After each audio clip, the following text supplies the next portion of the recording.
să ne întâlnim în locul acesta.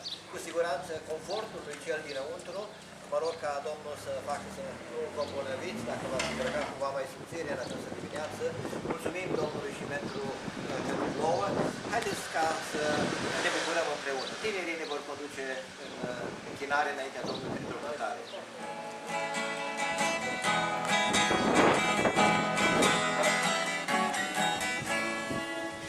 Dacă ești purtat de valul furios și crezându-te pierdut de Hristos, ia în seamă binecuvântările. Domnul ți-a făcut parte și din ele. Ia în seamă și darurile, toate binecuvântările. Ia în seamă și darurile, Domnul ți-a făcut parte și din ele. Te cheamă să grijuri multe și ușor, și te frică că nu le putea pura. Ia în seamă binecuvântările și atunci vei să însemina zilele. Ia în seamă și darurile, toate binecuvântările. Ia în seamă și darurile, Domnul ți-a făcut parte și din ele. Așa când tu ai fi mai rugat, Domnul cu tine va fi disperat. Ia în darul binecuvântare, îngerii te vor petrece dăruitate. Ia în seamă și darurile, toate binecuvântările. Ia în seamă și darurile, Domnul ți-a făcut parte și din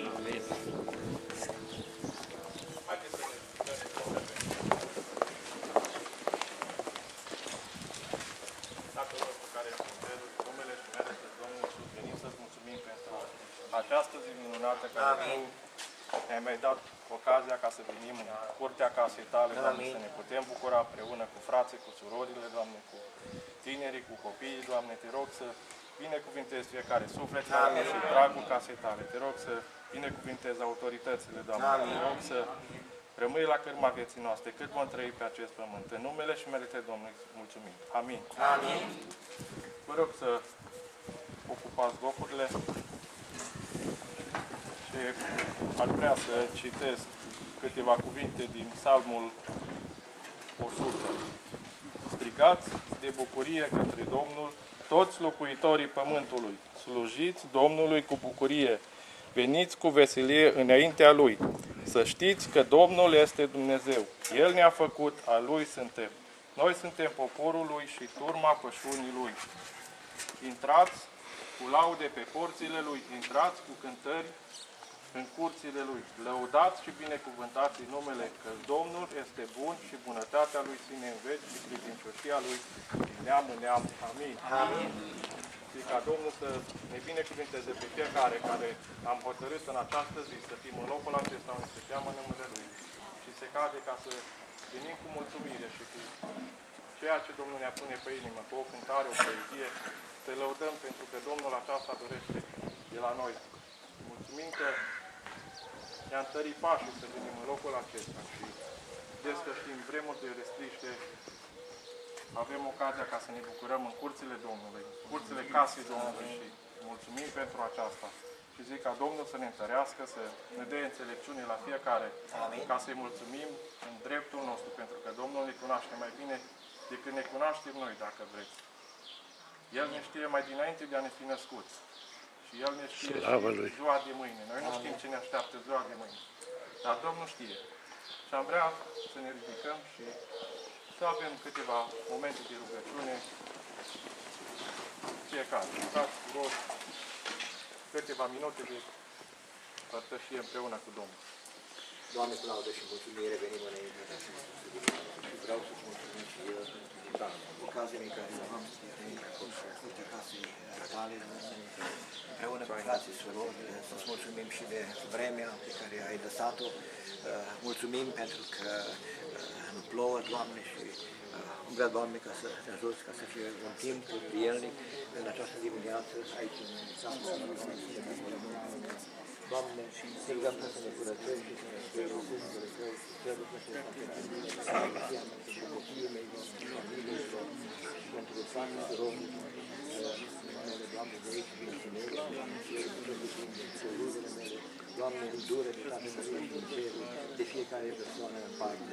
Am vrea, Doamne, ca să facem voia Ta în viața noastră, în fiecare zi, și vrea, Doamne, ca să ne întărești în credință, Doamne, ca să binecuvinteze orașul, femeile, și lucrare, și lucrare tale de aici. Binecuvintează, te rugăm fiecare familie.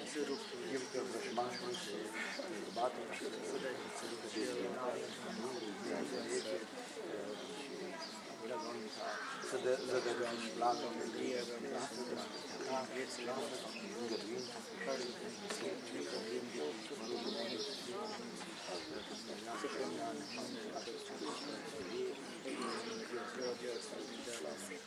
acest timp, Doamne,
frați, surori, copii, dacă au o poezie, o cântare, ascultăm. Cine dorește. Odată l-am văzut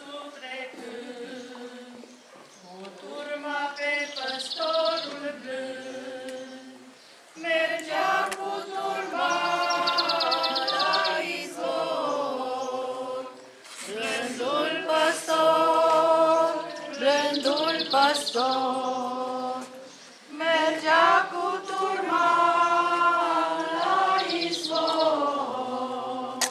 Blândul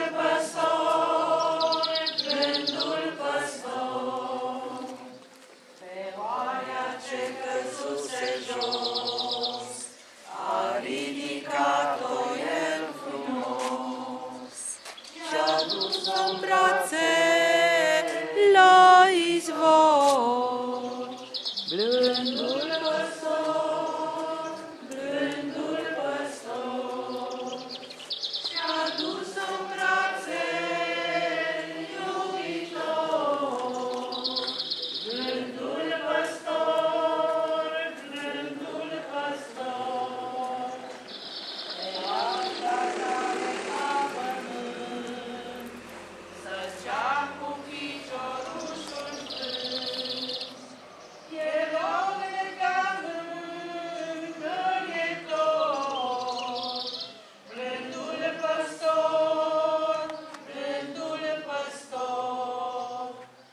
el o lega lângă ietor. Blândul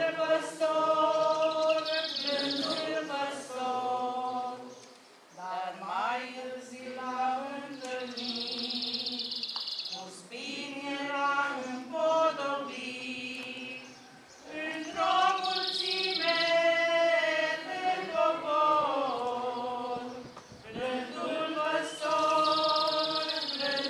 păstor, într-o mulțime de popor. Blândul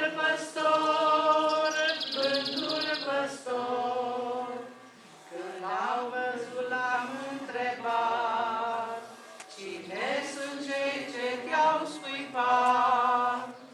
Sunt oile ce le-am fost lor. Blândul păstor, sunt oile ce le-am fost lor. Blândul păstor, iar cei ce mă bagiocoresc și cei ce cruce-mi pregătesc, sunt cei la care am fost cu dor. Blândul păstor, sunt cei la care am fost cu dor. Blândul păstor, cu și ochii lui senin, de lacrimi și veselau plin, plângea de mila oilor. Blândul păstor, plângea de mila oilor. Blândul păstor, Amin. Ascultăm copiii aici în față.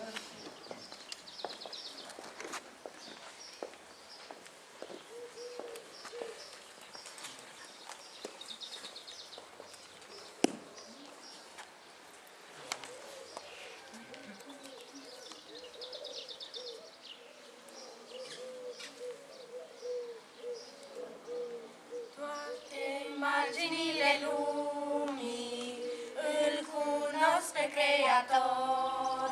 El e Alfa și Omega, El e Tatăl tuturor.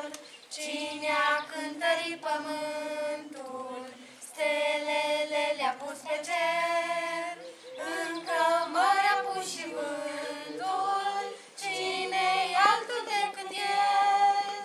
Toate l-așteaptă doar pe El, parcă-i șoptesc Emanuel. Pământul e plin de prezența Sa, omule să iei seama. Toate l-așteaptă doar pe El, parcă-i șoptesc Emanuel. Pământul e plin de prezența Sa, omule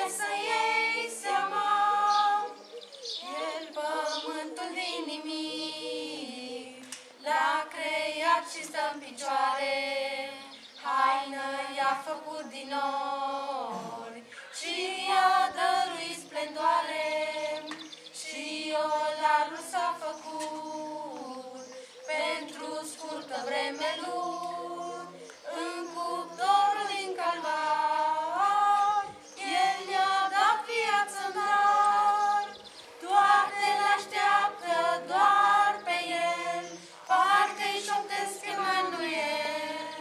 Pământul e plin de prezența sa, omule să iei seama, toate l-așteaptă doar pe el, parcă-i șoptesc Emanuel. Pământul e plin de prezența sa, omule să iei seama. Amin. Doamne, să vă binecuvânteze. Și acolo copiii.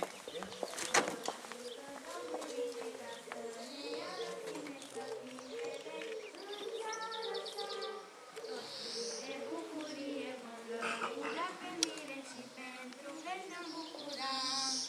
În ziua mare și glorioasă pe Domnul Iisus îl vom vedea. Cel așteptat de atâta vreme în slavă va apărea. Noi știm că Domnul vine ca să ne ia la sine, să fim pe veci în țara sa. Toți plini de bucurie vom lăuda pe mire și pentru veci ne-am bucura. În ziua aceea, chiar din morminte, mulțimi de oameni vor învia. Toți credincioșii vor fi în mărire, iar păcătoșii în iad vor sta. Deci dacă Domnul vine ca să ne ia la sine, ce faci tu, frate, cu viața ta? Te rog să ții credința, sfințenia, pocăința, ca să ajungi în țara sa. Amin. Amin.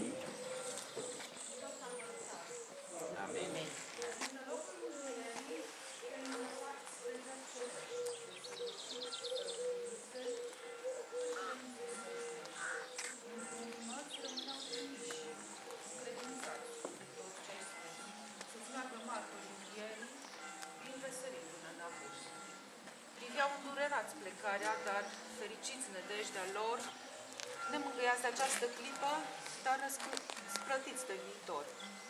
Le rămăsese adevărul, mai așteptau puterea sa și apoi, mergând, schimba vor lumea prin jertfa lor și jertfa ta. Privind înălțarea ta, Iisuse, și harul tău făgăduit, având credință și nădejde și dragoste, au biruit. Privim și noi a ta înălțare și credem în venirea ta. Biserica întreagă luptă, a suferit și a învins prin ea. Amin. Amin. Cântarea mea e numai despre Iisus, cerescul Fiu al Tatălui slăvit. El a venit păcatul să mi-l șteargă, când la calvar pe cruce a murit.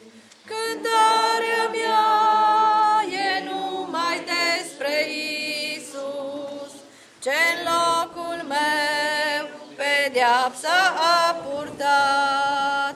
Și-n versul ei cântarea mea va spune, ce fericiri și bogății mi-a dat.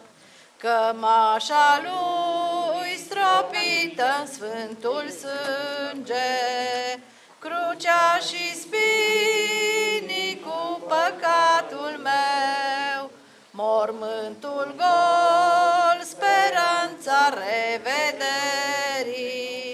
Despre aceasta voi cânta mereu. Cântarea mea e numai despre Iisus, ce-n locul meu pedeapsa a purtat. Și-n versul ei cântarea mea va spune, ce fericiri și bogății mi-a dat. Cântarea mea va fi doar despre Iisus, chiar peste râu, odată în veșnicii, cuvințul sfânt al miilor de îngeri, cântarea mea atunci se va auzi. Cântarea mea e numai despre Iisus, ce locul meu pedeapsa a purtat, și versul ei cântarea mea va spune, ce fericit și bogății mi-a dat.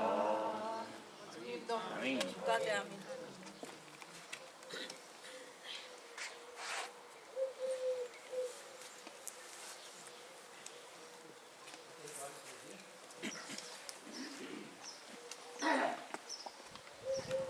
Sper să nu fie concemat, pentru că o sperăm la jumătate. Fratele Florin o zic, nu că nu-i pus. Cântarea spunea, păcat și greu și crucea o păcat pe Domnul Iisus. Domnul Iisus o venit să ridice păcatul lumea noastră, Domnul slăvit să fie El. Păcat e tot ce ne desparte de Dumnezeu, de harul Său. E orice șoaptă ce ne îndeamnă a face în loc de bine rău. Odată înfăptuit, El naște un alt păcat și așa, mereu, păcat lângă păcat se adună rupându-te de Dumnezeu. Însă-i de ajuns să faci doar unul, să încape mâna lui Satan, cum e de ajuns o crăpătură ce afundă vasul în ocean. Să nu te mângăie ideea că săvârșești păcate mici, că cele rod la temelia vieții ca niște furnici. Azi rod un pic, mai rod un pic și mâine, și observ cum pentru o zi se năruie întreaga casă că nu mai are temelii, că leacul în loc să aline sporește chinul mai cumplit. Așa-i păcatul pentru suflet, de lei pe loc te-ai otrăvit. Și atunci când nevoia e mai mare, de medicul ceresc Iisus, observ cum că între cer și tine nori negri de păcat s-au pus. Atunci, în loc să-ți plângi păcatul, îl faci de 2 ori mai greu. Umblând la frați, umblând într-una, tu te trezești fără Dumnezeu. Și așa începi să te minți tu singur, zicând că nu mai e păcat. Greșeala care ai făcut-o n-are să mai repete niciodată. De la Adam și până astăzi, păcatul a fost, este și va fi izvorul relelor lipsinea de har, de cer, de bucurii. O suflete ce asculți acum, cât de cumplit e acest păcat și ce ispășire scumpă cere pentru ca să poată fi iertat. Te rog în numele lui Iisus, sfârșește astăzi totul tot, mergând alăturea de Iisus, păcatul totul să-i spui și atunci El îți va șterge păcatul și groaznica urmare a Lui. Amin. Amin. Domnul să vă binecuvânteze. Ascultam o cântare, sora Nimi, după care tinerii și apoi vom merge la vestirea cuvântului, că e recoare afară, astăzi trage vântul și...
Veșnic e al meu.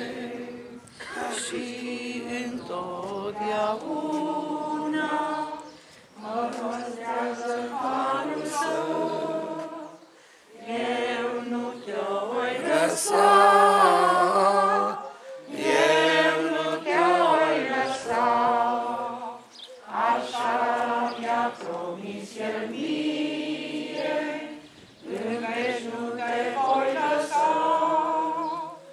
Când a mea cărare se va întuneca, El va grăi dulce, nu te înfricoșa. Iar odată-n cerul, când îl voi vedea, plin de bucurie, cu mine voi cânta. Eu nu te-oi lăsa, eu nu te-oi lăsa, așa mi-a promis El mie, în veci nu te voi lăsa.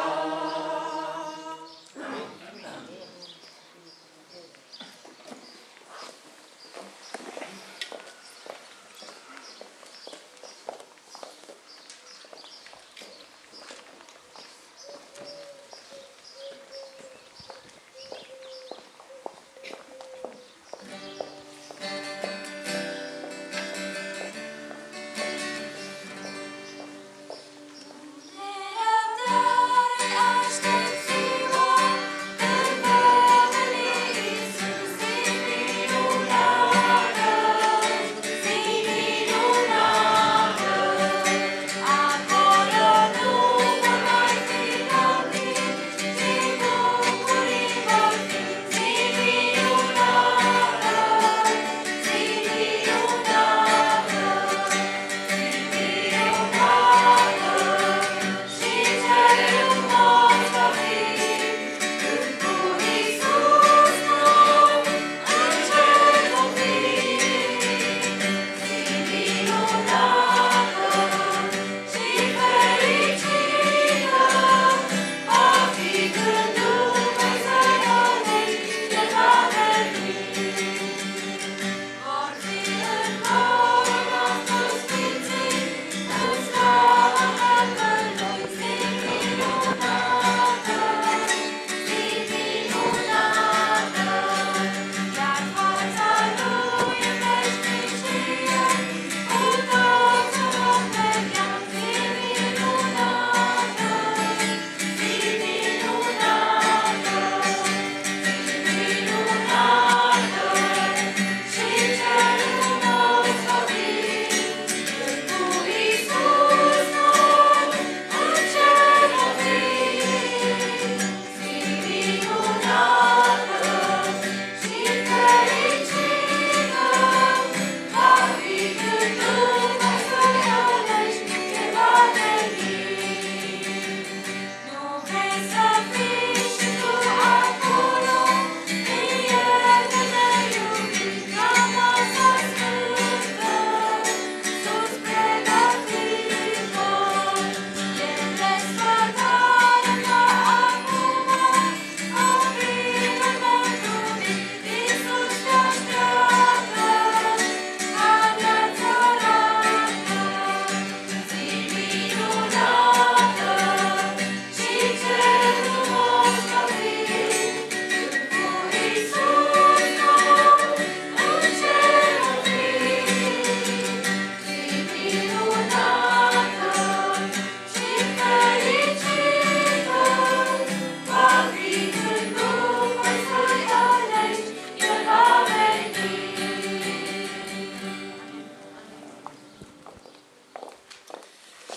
Vă invit să ne ridicăm puțin în picioare până citim Cuvântul lui Dumnezeu, așa cum îl găsim scris în Cartea Faptele Apostolilor, capitolul 1, citim versetul 4 și 5 și apoi de la versetul 15 înainte. Cuvântul Domnului în Cartea Faptele Apostolilor, capitolul 1, ne vorbește așa. Pe când se aflau ei,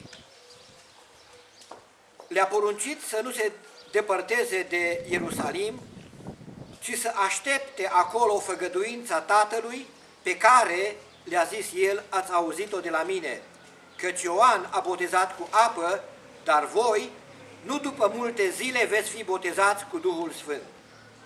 În zilele acelea, Petru s-a sculat în mijlocul fraților, numărul celor adunați la oaltă era de aproape 120 și a zis: fraților, trebuia să se împlinească Scriptura spusă de Duhul Sfânt mai înainte prin gura lui David despre Iuda, care a fost călăuza celor ce au prins pe Iisus.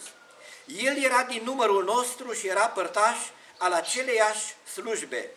Omul acesta a dobândit un ogor cu plata nelegiuirii lui, a căzut cu capul în jos, a pleznit în două prin mijloc și i s-au vărsat toate măruntaiele. Lucrul acesta a ajuns așa de cunoscut de toți locuitorii din Ierusalim, încât ogorul acela a fost numit în limba lor Akedalma, adică ogorul sângelui. În adevăr, în cartea psalmilor este scris: locuința lui să rămână pustie și nimeni să nu locuiască în ea, și slujba lui să o ia altul. Trebuia deci ca dintre cei ce ne-au însoțit în toată vremea în care a trăit Domnul Iisus între noi, cu începere de la botezul lui Ioan până în ziua când s-a înălțat El de la noi, să fie rânduit unul care să ne însoțească drept martor al învierii Lui. Ei au pus înainte pe doi, pe Iosif, numit Barsaba, zis și Iust, și pe Matia. Apoi au făcut următoarea rugăciune: Doamne, Tu care cunoști inimile tuturor oamenilor, arată-ne pe care din aceștia doi l-ai ales, ca să ia locul în slujba și apostolia aceasta, din care a căzut Iuda, ca să meargă la locul lui. Au tras la sorți și sorțul a căzut pe Matia, care a fost numărat împreună cu cei 11. Amin. Amin. Doamne, mulțumim pentru cuvântul Tău, Doamne, care este inspirat, este sub călăuzirea Duhului Tău cel Sfânt. A fost scris acest cuvânt pentru învățătura noastră. Am dorit ca și în ziua de astăzi, prin Duhul Tău cel Sfânt, să ne vorbești și nouă la fiecare în parte. Suntem și noi în așteptarea coborârii Duhului Tău cel Sfânt, acestei sărbători.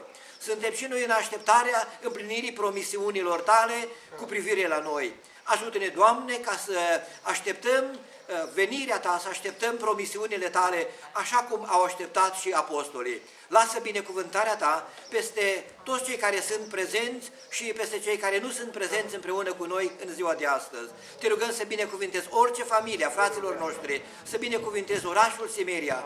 Mulțumim pentru că nu plouă, Doamne, și putem să ne adunăm în locul acesta și așteptăm ca să deschidă și ușa casei Tale, ca să ne putem întâlni înăuntru. Până atunci, Doamne, în locul acesta, dă-ne bucuria mântuirii. Amin. Și atinge-te de noi și de inimile noastre. Amin. Amin.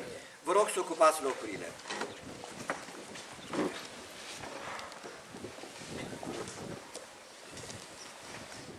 Cuvântul Domnului ne spune că înainte de înălțarea la cer a Domnului Iisus, le-a spus ucenicilor Săi ca să aștepte în Ierusalim împlinirea făgăduinței cu privire la lucrarea care o au de făcut. Dar să aștepte ca să intre în această lucrare pe care a spus: mergeți în toată lumea și propovăduiți Evanghelia la orice făptură, nu puteau ca să o facă oricum. Să aștepte în Ierusalim până când ei vor fi îmbrăcați de sus, până vor fi îmbrăcați cu putere de sus.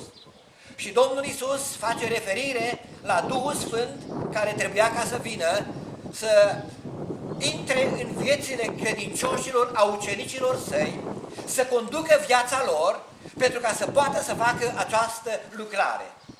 Erau 10 zile de la înălțare, au trecut până când s-a împlinit această făgăduință a Domnului Iisus Hristos.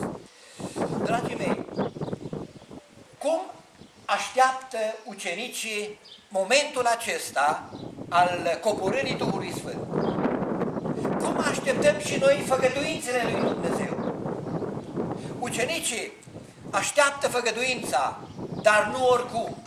Și în ziua de astăzi aș vrea să vedem felul în care ucenicii așteaptă împlinirea făgăduințelor lui Dumnezeu. Și noi avem multe făgăduințe din partea lui Dumnezeu. Nu știu care a spune dumneavoastră, care e cea mai mare făgăduință pe care Dumnezeu ne-a făcut-o? Cu curaj! Iată, eu voi fi cu voi în toate zilele. Iată că eu voi fi cu voi în toate zilele, până la sfârșitul veacurilor. Altă făgăduință, privind și mai în viitor. Să ne pregătească un loc. Se duce să ne pregătească un loc, mântuirea. Asta e făgăduința finală, marea făgăduința lui Dumnezeu. Dar, dragii mei, pentru ca să ajungem acolo, Dumnezeu are un plan cu fiecare dintre noi. Anumite etape prin care noi trebuie ca să trecem până când vom ajunge acolo. Ucenicii trebuiau să ducă Evanghelia până la marginile pământului. Trebuiau să parcurgă niște etape. O etapă era îmbrăcarea cu putere de sus. Dar până ca să vină momentul acesta al îmbrăcării de sus, cu Duhul lui Dumnezeu, cu putere din partea lui Dumnezeu, să poată să facă această lucrare, ei nu au stat degeaba. Primul lucru, dragii mei, pe care ei l-au făcut, au început cu rugăciune. Cuvântul Domnului spune că după ce Domnul Iisus s-a înălțat la cer, aceștia s-au adunat împreună și erau împreună la un loc. Versetul 14 spune, toți aceștia stăruiau cu un cuget în rugăciune și în cerere împreună cu femeile și cu Maria, mama lui Iisus și cu frații lui. Și apoi spune că Petru s-a sculat în mijlocul fraților săi și a început ca să le vorbească.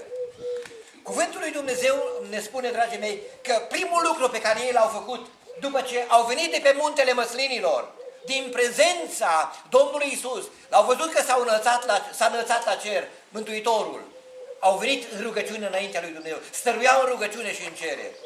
Dragii mei, orice lucru noi trebuie ca să începem cu rugăciune. Amin? Amin. Sunt diferite etape în viața noastră. Făgăduința lui, a Domnului Iisus, este aceasta. Mă duc să vă pregătesc un loc, apoi mă voi întoarce și vă voi lua cu mine și vă voi duce acolo unde sunt eu, în cer. Este promisiunea lui. Dar ca să se împlinească această făgăduință a lui Dumnezeu cu privire la mine și cu privire la tine, eu și tu trebuie să stăm în rugăciune înaintea lui Dumnezeu. Ca să putem să împlinim această voie a lui Dumnezeu, acest plan al lui Dumnezeu, să se împlinească în viața noastră. Sunt mai multe făgăduințe pe care Dumnezeu le face și aceasta este una dintre făgăduințele pe care Domnul Iisus le face la ucenicii săi, și anume că vor fi îmbrăcați cu putere de sus. Făgăduința lui Dumnezeu sau făgăduințele lui Dumnezeu sunt pentru cei care cred, pentru cei credincioși. Domnul Iisus, înainte de înălțare la cer, n-a promis nimic dușmanilor săi. Nu le-a promis nimica.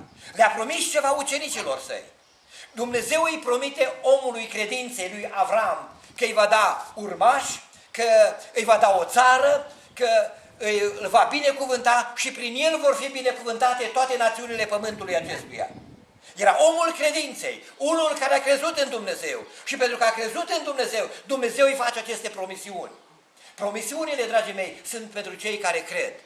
Și țara de sus este pentru voi care credeți, pentru cei care cred, pentru cei care nu cred, care nu vor să asculte de Domnul Iisus. Domnul nu are nicio promisiune pentru ei. Mai mult decât atât, dragii mei, făgăduința sau făgăduințele nu sunt cu plată. Făgăduința nu este nici pe plată și nici pe merit. Făgăduința este un dar din partea lui Dumnezeu. Efeseni, capitolul 2, versetul 8 și 9, spune căci prin har ați fost mântuiți, prin credință. Și aceasta nu vine de la voi, ci este darul lui Dumnezeu.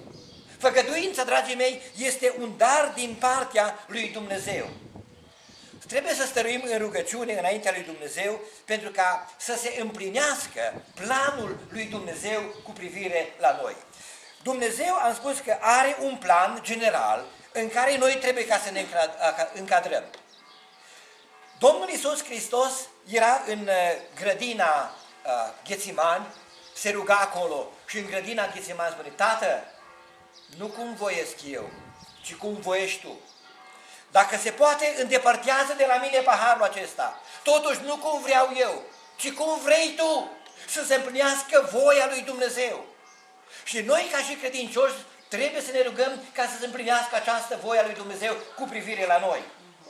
În rugăciunea Tatăl nostru, Mântuitorul ne învață să ne rugăm așa: facă-se voia ta precum în cer, așa și pe pământ.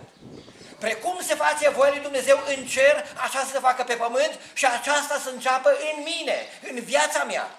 Voia lui Dumnezeu în viața mea. Când noi ne rugăm rugăciunea Tatăl nostru, spunem: vreau ca voia ta să se facă în mine. Eu să împlinesc, să ascult de tine ceea ce mă înveți, felul în care trebuie să vorbesc, felul în care trebuie să mă comport în împrejurările vieții, chiar dacă vin încercări și necazuri și vin atâtea dureri asupra noastră, eu să fac voia ta, să rămân în voia lui Dumnezeu. Dumnezeu, dragii mei, are un scop final cu fiecare dintre noi ca să-l împlinească, dar pentru lucrul acesta trebuie ca să trecem prin diferite faze. Și noi trebuie ca să cunoaștem voia lui Dumnezeu. De aceea ne rugăm ca să cunoaștem voia lui Dumnezeu și să împlinim această voie a lui Dumnezeu. Câte lucruri, dragii mei, nu cerem noi în rugăciunile noastre. Pentru noi, pentru copiii noștri, și Dumnezeu ține cont de rugăciunile pe care noi le facem. Dumnezeu este suveran, Dumnezeu a pregătit mântuirea noastră, dar este rolul nostru în împlinirea voii lui Dumnezeu. El care știe de la început, dacă vom asculta de El, ne-a pregătit o cale și un plan cu toți aceia care cred în numele Lui. Mama mea s-a rugat pentru mine ca să devin un slujitor al Evangheliei. Și Dumnezeu m-a purtat pe mine ca să împlinească planul acesta, m-a purtat prin București la o facultate, ca să intru în contact cu seminarul teologic baptist, să merg din loc în loc și acolo în biserica de pe vremea aceea din Mihai Bravo să mă pregătească, să îl cunosc pe el. M-a purtat apoi în Oradea și am început lucrarea de slujire și apoi m-a dus în Hațeg și am continuat această lucrare de slujire și apoi m-a chemat în lucrare în zona Hațegului și m-a dus aici. Nimic nu este la întâmplare. Este voia lui Dumnezeu, face parte din planul lui Dumnezeu, din voia lui Dumnezeu. Când Dumnezeu are un plan, tu trebuie să te rogi și pentru ca să împlinească acest plan al lui Dumnezeu, această voia lui Dumnezeu, nu trebuie ca să dai din coate. Nu trebuie ca să dai din coate. Doar să te rogi și Dumnezeu își face lucrarea, îți va descoperi felul în care își va duce la îndeplinire această lucrare pe care o are. Primul lucru, dragii mei, în pasul acesta, în împlinirea făgăduințelor lui Dumnezeu cu privire la noi, este rugăciunea.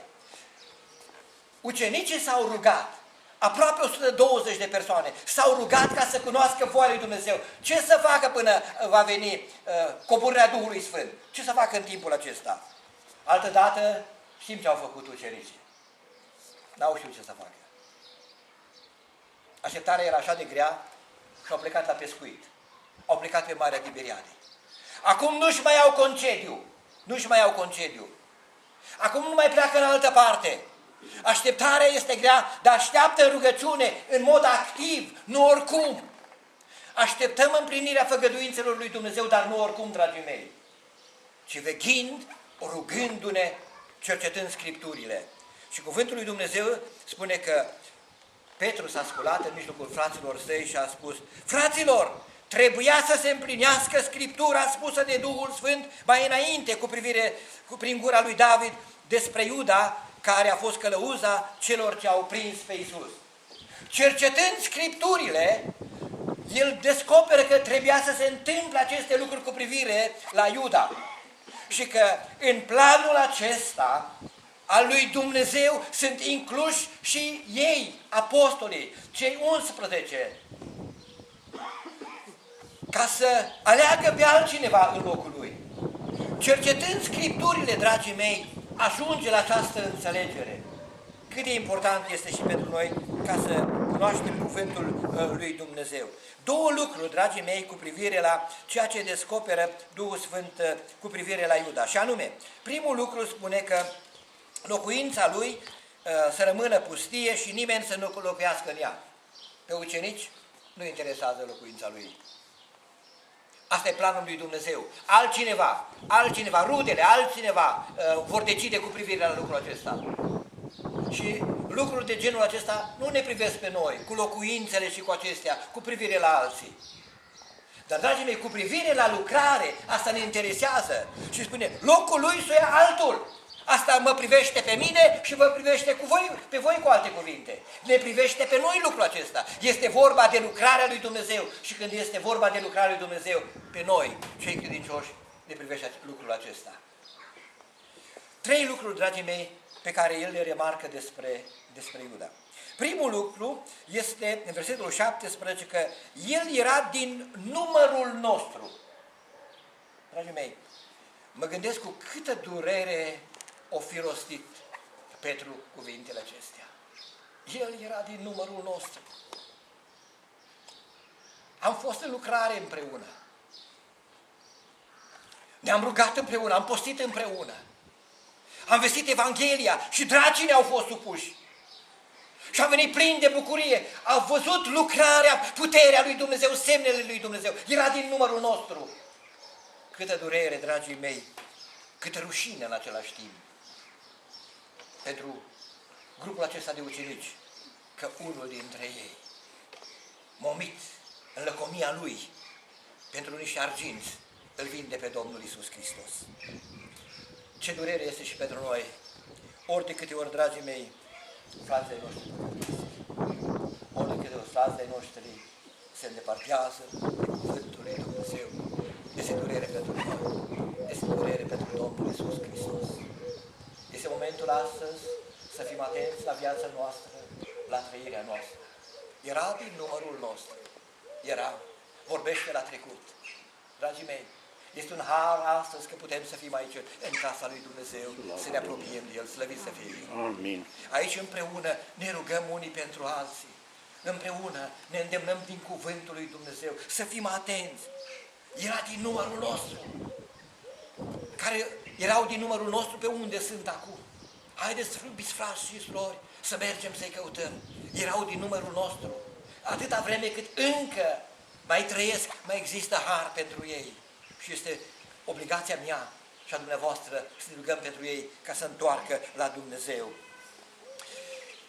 În Evanghelia după Matei ne spune că Iuda, după ce a fost prins Domnul Iisus și a fost usândit la moarte, s-a dus la preoții cei mai de seamă și a dus arginții înapoi, să-i dea înapoi și nu i-au primit. Și atunci a vărsat în templu acolo și n-a mai putut să se mai suporte pe sine însuși.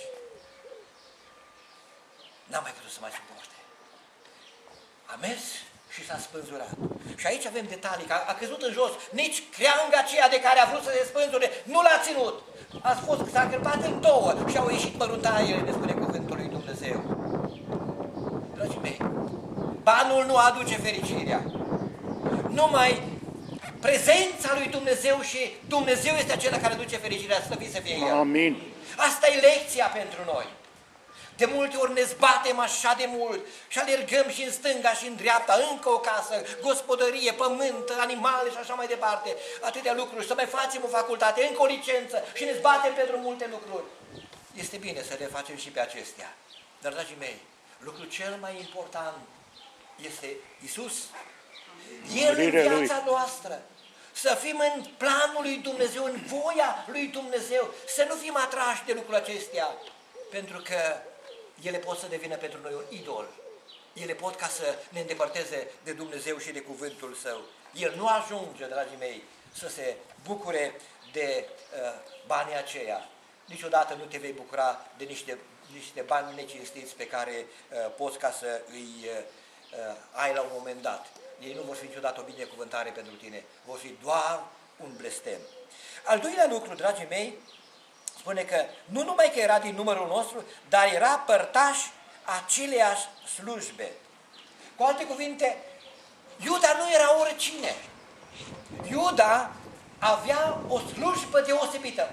Din mire de oameni și tineri pe care Domnul Iisus îi întâlnește, îl alege și pe Iuda. să facă parte din slujbă, să devină ucenicul Domnului Iisus Hristos, să fie unul din cei 12. Nu era oricine. Și Satana, dragii mei, să știți că țintește la vârf, în primul rând, nu pe oricine. Deși el dă târcoale ca un leu și caută pe cine să înghită, dar în mod deosebit, acolo sus, acei 12, acolo a fost bătălia, marea bătălie. Și în momentul în care ei trebuiau ca să stea în rugăciune, au dormit cu toții. Dar noi trebuie ca să veghem, pentru că ținta suntem noi.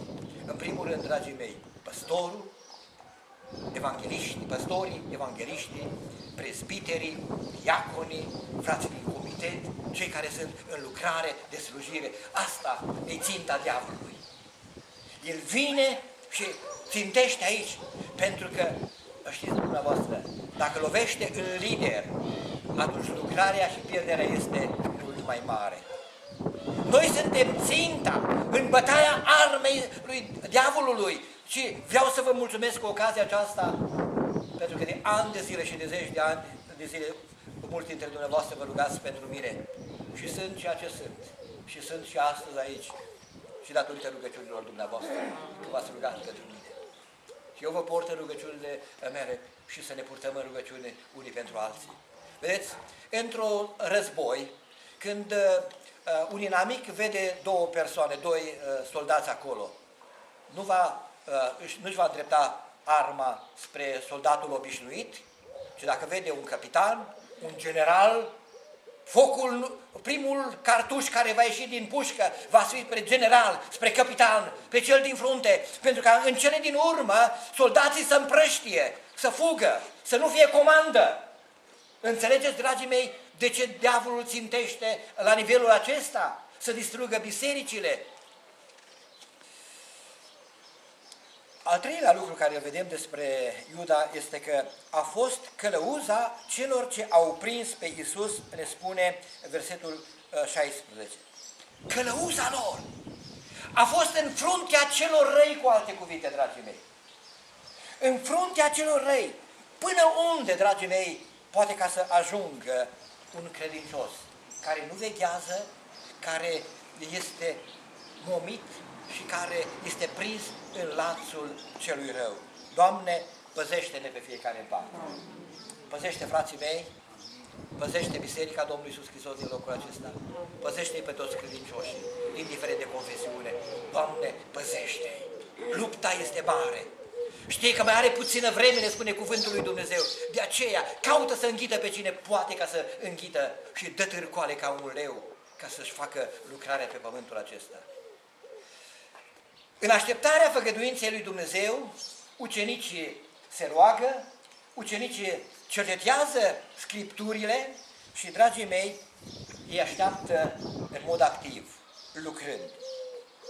Rugăciunea și cuvântul i-au descoperit lui Petru și celorlalți ucenici ce trebuie ca să facă, care este nevoia. Care este nevoia în momentul acela. Până când va veni coborârea Duhului Sfânt, să nu stea, să lucreze ceva. Nu vor pleca în lucrare, dar Duhul Sfânt descoperă că echipa este incompletă, lipsește unul. Este mai slabă dacă este unul singur, o verigă dacă lipsește, este mai slabă. De aceea, hai să completăm echipa. Este nevoia de a completa echipa și să vină altcineva, o altă persoană. Și nu orice persoană, ci o persoană, dragii mei, care a participat la toată lucrarea Domnului Iisus Hristos. Începând de la botezul lui Ioan și continuând timp de 3 ani și jumătate, care a văzut semnele lui, care a mers împreună cu Domnul Iisus Hristos. Nu au fost doar cei 12. La un moment dat, Domnul Iisus trimite 70 de ucenici. A avut mulți care l-au urmat pe Domnul Iisus Hristos. Cei 12 sunt pentru o destinație și o lucrare specială în planul de mântuire a lui Dumnezeu. Și cuvântul lui Dumnezeu ne spune că au pus înainte pe doi, pe Barsaba, zis Iust, și pe Matia. Și au ales pe Matia. Cum l-au ales? Cum l-au ales? Au tras la sol și s-au rugat. au tras la sort și s-au rugat. Spune, s-au rugat, apoi au făcut următoarea rugăciune cu privire la cei doi. Doamne, Tu care cunoști inimile oamenilor, Dumnezeu cunoaște inimile oamenilor, motivațiile fiecăruia în parte. Noi putem ca să greșim. Tu cunoști inimile oamenilor, arată-ne pe care din acești doi l-ai ales. Vedeți, deja Dumnezeu, în planul lui Dumnezeu era ales. Pe care l-ai ales? Și apoi, până că au tras la sorț și sorțul a căzut peste Matia. Cum am fi ales noi? Cum alegem noi? Cum? Mai tare!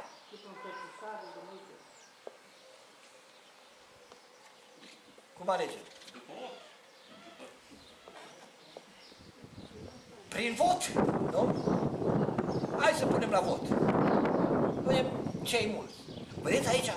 Cei care sunt în frunte, dragii mei, aceștia cunosc lucrarea, mersul lucrării. Și ei vin ca să aducă înaintea Domnului pe cei doi care să continue cu această lucrare. Ei sunt cei care cunosc oamenii care au fost împreună cu ei, care sunt oameni de lucrare, pe de-o parte, să-i pună înaintea lui Dumnezeu și apoi Dumnezeu să facă această alegere. De ce nu facem noi astăzi prin tragere la sorți? Întotdeauna s-a procedat în felul acesta? În Cartea Faptele Apostolilor, capitolul 13, versetul 2, în biserica din Antiohia, Duhul Sfânt folosește niște oameni deosebiți. Oameni care se pun la dispoziția lui Dumnezeu, a ridicat între ei proroci, oameni cu daruri și la un moment dat Duhul Sfânt spune, puneți-mi deoparte pe Barnaba și pe Saul, zice și Pavel. Puneți-mi deoparte. De data aceasta, dragii mei, este o altă călăuzire. Vine din partea lui Dumnezeu, a Duhului Sfânt al lui Dumnezeu. De ce au ales prin tragere la sorți? Două motive. Unu, pentru că erau la început de lucrare și nu știau cum să procedeze, au pus înaintea lui Dumnezeu. Dar n-au uitat să se roage și lucrul acesta este cel mai esențial. Și Dumnezeu își duce la îndeplinire planul său. Și este ales Matia, unul dintre apostoli care să meargă cu Evanghelia mai departe. Pe vremea apostolului Pavel, Duhul Sfânt al lui Dumnezeu vorbește bisericii și spune, oamenii aceștia care sunt aici sunt atât de valoroși încât ei trebuie să facă o lucrare mai mare. Nu încăpem în biserică aici. Nu putem să facem doar lucrarea aici. Hai să extindem lucrarea aceasta. Și de aceea noi ne punem mâinile peste ei, noi ne rugăm pentru ei și îi trimitem în această lucrare a lui Dumnezeu. Îi împuternicim în această lucrare a lui Dumnezeu. Dragii mei, în așteptarea făgăduințelor lui Dumnezeu, noi trebuie ca să ne rugăm, să cercetăm cuvântul lui Dumnezeu ca să știm voia lui Dumnezeu și planul lui Dumnezeu cu privire la noi. Dumnezeu are un plan cu mine, a avut un plan cu mine și va avea un plan cu mine, dar în același timp Dumnezeu are un plan cu voi, cu fiecare dintre voi. Un plan deosebit, cu fiecare persoană altceva. Înțelegi felul în care Dumnezeu vrea să te folosească și pe tine? Știu că mulți dintre dumneavoastră, într-un fel sau în altul, sunteți implicați în această lucrare a lui Dumnezeu. Prin rugăciuni și fiecare suntem, de fapt, implicați în această lucrare a lui Dumnezeu. Vreau să spun că, la un moment dat, Dumnezeu vrea să-ți dea o lucrare mai mare. Și uneori poate că noi ne oprim în locul în care suntem. Vrem să ne oprim acolo. Au vrut să mă facă diacon pe vremea aceea în biserica din Hațeg. Și am spus, nu sunt pregătit pentru lucrarea aceasta. Îmi era frică și mi este frică de lucrare pentru că este o responsabilitate înaintea lui Dumnezeu. Dar, dragii mei, trebuie să ne punem la dispoziția lui Dumnezeu. Și Dumnezeu astăzi ne dă o responsabilitate, mâine ne dă altă responsabilitate. Și noi trebuie ca să fim credincioși planului lui Dumnezeu și voii lui Dumnezeu. Haideți să nu subestimăm ceea ce Dumnezeu are pregătit pentru noi. Suntem oameni simpli, dar în ochii lui Dumnezeu nu contează lucrul acesta. Contează inima. Contează să fii legat de cer, să fii legat de Dumnezeu. Atunci Dumnezeu te folosește și Dumnezeu este acela care le folosește pe fiecare în parte.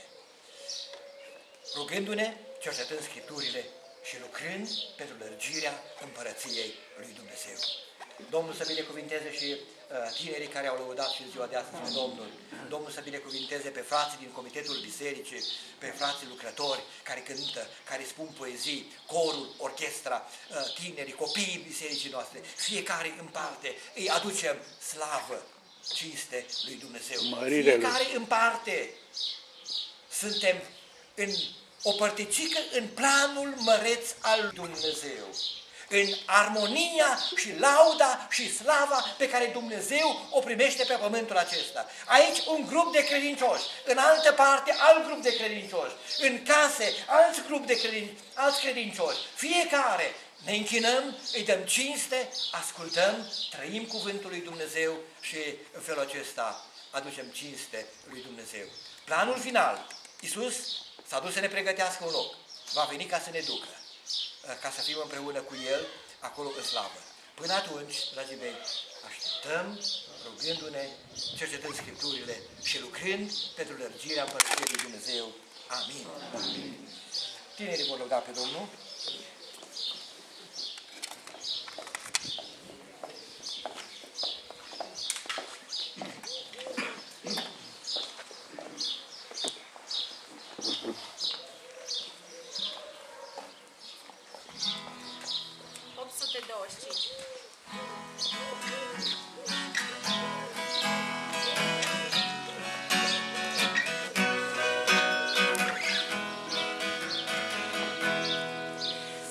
Sfârșitul veacului trăim, cu lupte, ură și război, dar fericirea ce privim, nu e mult și vine Domnul iar la noi.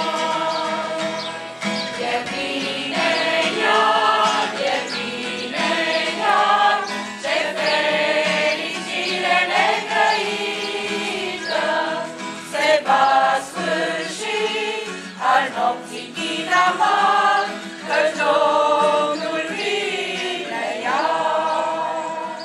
E cerul și pământul plin de semnele venirii Lui, cuvântul Său e da amin, în el nicio umbră de schimbare nu-i.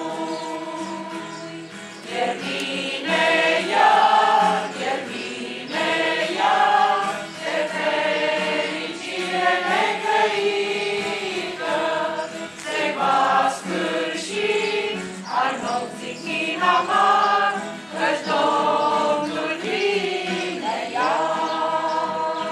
Ce zi măreață, ce splendor, când trâmbița va răsuna, și Domnul va veni pe noi, fără murmur plin de slavă îi vom cânta. E bine iar, e bine iar, ce fericire negrăită, se va sfârși al nopții chin amar, căci Domnul vine iar. Amin. Ce promisiune extraordinară ne-a făcut Domnul. El va reveni. La înălțare, ucenicii priveau spre cer și un înger spune, de ce vă uitați așa spre cer? La Domnul Dumnezeu. Acest Iisus care pleacă din mijlocul vostru va reveni în același fel. Dar, dragii mei, nu va reveni doar ca să-L vedem și ca să ne ducă să fim împreună cu El. Ce lucruri extraordinar, câte promisiuni și ce ajutor avem din partea Lui. Duhul Sfânt, dragii mei, s-a coborât. Duhul Sfânt ne-a ținut până în momentul acesta. El ne-a ținut în viață, El ne-a ținut pe drumul acesta al vieții. Să ne rugăm ca Domnul să continue să ne îmbrace cu putere de sus. Amin. Umple-ne cu Duhul Sfânt al lui Dumnezeu. Umple-ne cu prezența lui Dumnezeu. Pentru ca să putem să trăim așa cum îi place Domnul. Haideți să încheiem serviciul de această dimineață. Și venim în rugăciune cu sora Consiliului Oficial, cu fratele Reni, tot mulțumim pentru dimineața aceasta și pentru timpul pe care am petrecut în locul acesta.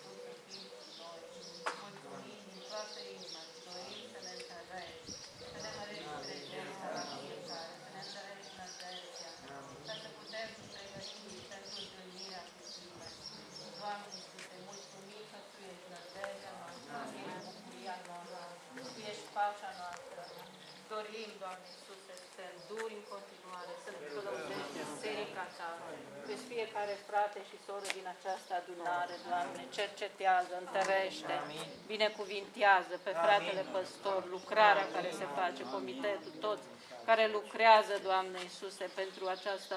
Te rog să-i binecuvintezi, să-i întărești în continuare, întărește-te pe toți, Doamne, și ajută-ne să așteptăm și să grăbim venirea Ta. Amin. Amin.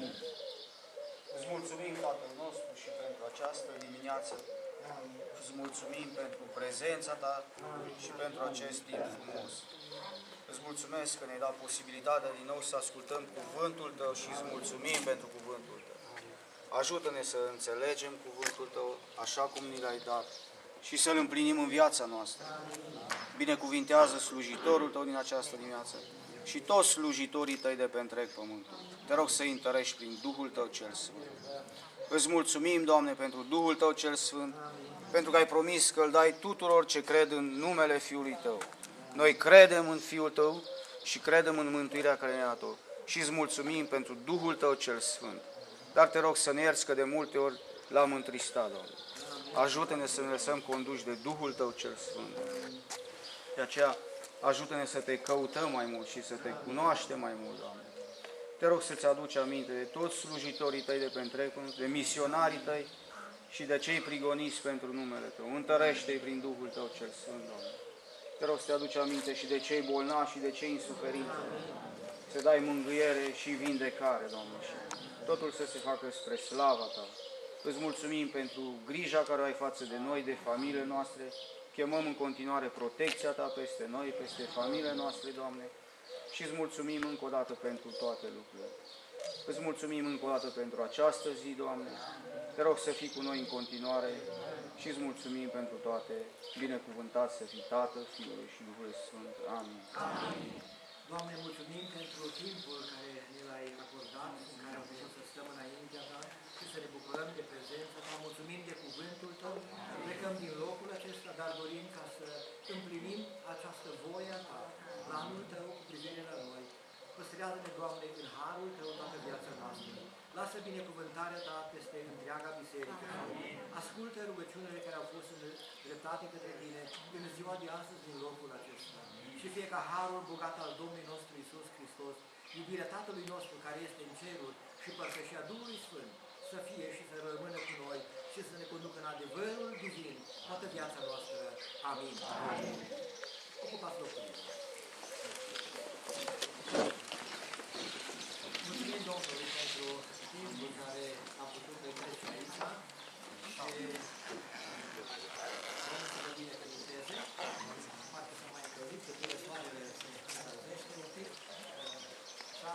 Cu ajutorul lui Dumnezeu, de la ora 6, aș dori ca să cei care au înregistrat copii și au ceva pus în program, să mai punem câteva cântări de ale orchestrei, de ale corului, de la ora 6, un program de vreo jumătate de oră sau cât o fi, cât o să adunăm noi împreună, o să ne bucurăm și aș vrea să urmăriți cei care aveți WhatsApp.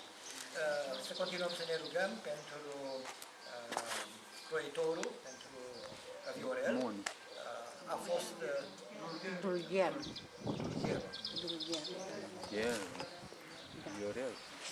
pentru Gheru Iorel, da? Fratele Croitorul. Domnul să-l binecuvânteze.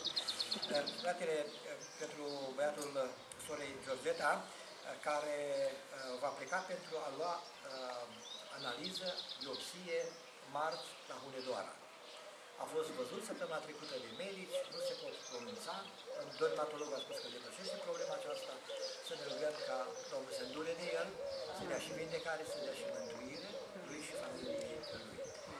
Continuăm să ne rugăm pentru ceilalți și Monica, încă este acolo și nu știe ce probleme are, așa, și ea este suspectă de cancer acolo în Germania, unde este la lucru.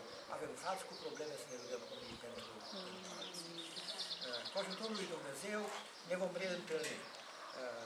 Am așteptat ca de la 1 iunie să fie deschise bisericile, am văzut că s-au deschis terasele, se fac presiuni, la memorii și cu toate acestea încă nimic. Ne-am avea posibilitatea să stăm la 2 metri, avem balcon, avem un spat atât de mare și am avea posibilitatea aceasta ca să stăm distanță unul de altul, dar deocamdată